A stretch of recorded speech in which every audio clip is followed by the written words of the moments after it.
예, 민주당과 합당 선언을 한 안철수 새정치연합 공동위원장의 행보를 보면 한때 코스닥 시장에서 유행을 하다가 철퇴를 맞았던 변칙 우회 상장을 연상케 합니다.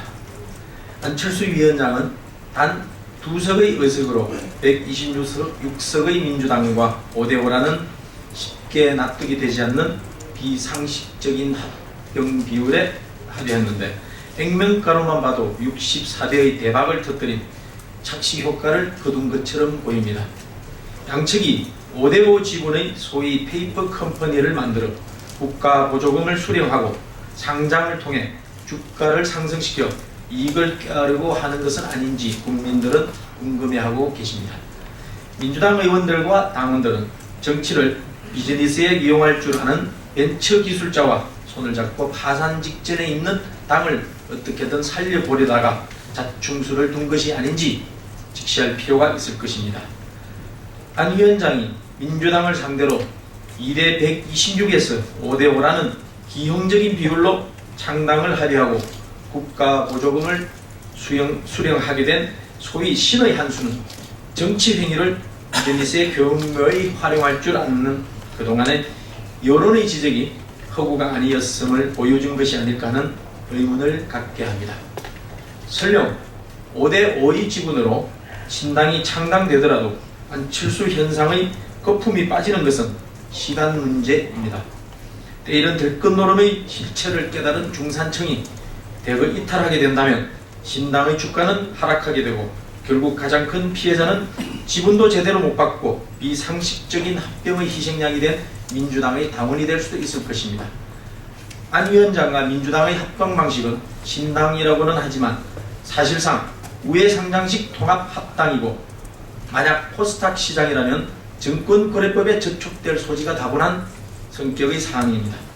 합당을 교묘하게 듣고 신당으로 포장한 우회상장 방식으로 안철수 얼굴에 민주당 몸집을 정비해 국민을 현혹하려는 시도가 결국 민주당 얼굴에 안철수 몸집이라는 초라한 변종으로 종지부를 찍게 되는 것은 아닐지 국민들은 지켜볼 것입니다. 기만정당을 시도하는 안철수 위원장은 신당 합류를 거부하며 꿈을 가슴에 묻어매라고 한 김성식 새정치연합 공동위원장의 절규, 새정치는 오염됐다는 노회찬 정의당 전 대표의 진단에 성실히 답하는 것이 최소한의 도리일 것입니다. 차기 한국은행 총재 후보에 이주열 전 한은 부총재가 지명됐다고 합니다. 청와대는 지명 이유로 업무에 대한 풍부한 경험, 국제금융시장에 대한 식견과 판단력, 그리고 합리적이고 겸손한 인성으로 인한 조직 신망 등을 꼽았다고 합니다. 현재 세계 금융시장은 미국의 양적 완화 정책 중단에 따라 신흥국의 금융시장 불안이 가속화되고 이로 인해 우리나라의 대외 무역도 영향을 받는 등 하루하루 긴장할 수밖에 없는 국제금융 환경이 조성되고 있습니다. 그간 한국은행은 우리나라의 금융위기가 닥칠 때마다 시장을 제대로 예측하지 못하고 위기 대응에 무력했다는 평가를 받고 있습니다. 경기 회복력을 높이는 데 있어 한국은행이 체계적이고 탄력적인 금융정책으로 실천하지 못하면 우리 경제와 가계는 제때 일어설 수 없을 것입니다. 이 내정자는 지명 후 국민이 체감하는 경기와 조화를 이루는 통화정책을 운용하고 시장과의 소통을 중요하게 생각하겠다고 했습니다. 또한 금융 안정을 위해 정부와 적극 협력하겠다고 밝혔습니다. 이 내정자는 다짐처럼 한국은행이 중앙은행으로서의 독립을 유지하면서도 금융당국과 긴밀한 협조 체제를 구축하여 경제를 안정시키고 일자리를 창출하는 데 효과를 낼 수 있는 유기적인 통화 공조를 제대로 잘 해나갈 수 있도록 최선을 다해주기를 기대합니다. 일부에서는 그가 한은 전통 관료 출신이기 때문에 민감한 국제 금융시장을 잘 파악하여 대처할 수 있을지에 대한 우려도 있습니다. 국회는 이번 인사청문회에서 그가 국내외 경기 흐름을 잘 진단하고 실무 책임자로서 기민하게 잘 대처할 수 있는 역량을 갖추고 있는지를 철저히 검증하게 될 것입니다.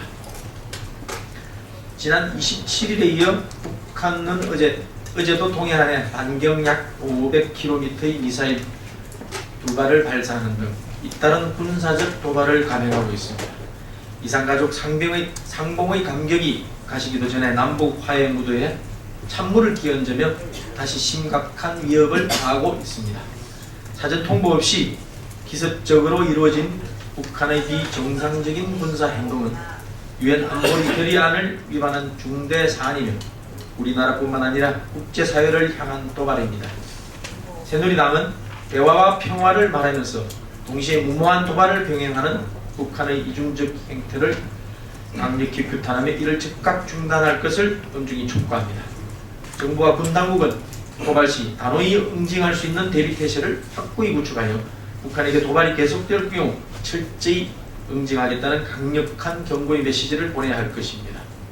철통 같은 경계와 한 점 흐트러짐이 없는 자세를 견지하여 북한이 잘못된 선택을 하지 않도록 이끌어주기를 당부드립니다.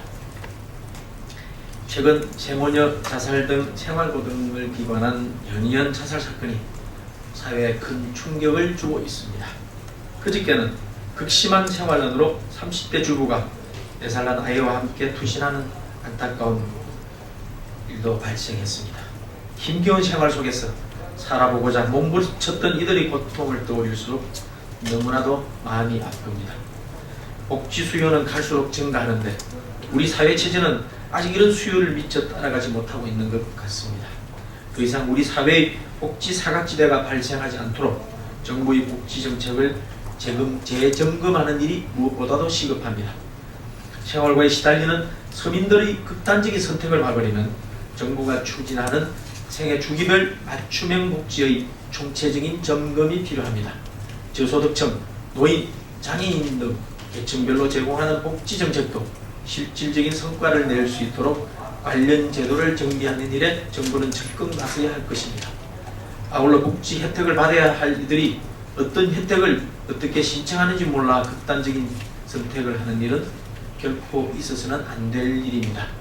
정부는 추진 중인 각종 복지 정책의 홍보를 강화하는 일뿐만 아니라 찾아오는 사람만 도와주는 수동적인 복지에서 벗어나 도움이 필요한 이들을 정부와 지자체가 직접 찾아가 보호하는 복지에도 안전을 기해 주실 것을 당부드립니다. 까다로운 수급 조건의 완화 또한 필요합니다. 복지제도 중 갑작스러운 위기 상황으로 생계 유지가 곤란한 저소득층을 한시적으로 돕는 긴급 지원 제도라는 것이 있지만 이 역시 지원을 받기 위한 조건이 까다롭다고 합니다. 국민의 세금을 허투루 쓰는 일이 있어서도 안 되지만 현실 눈높이를 고려하지 않는 엄격한 조건으로 인해 저소득층과 서민들이 절망하는 일이 있어서는 더더욱이나 안 될 일입니다. 정부는 현재 제도가 현실과 괴리가 있는 것은 아닌지 면밀히 검토해 주기를 당부드립니다. 새누리당은 우리 사회의 복지 사각지대를 찾아내고 이를 해결하는 데 당 차원에서 앞장서 나갈 것을 다짐합니다.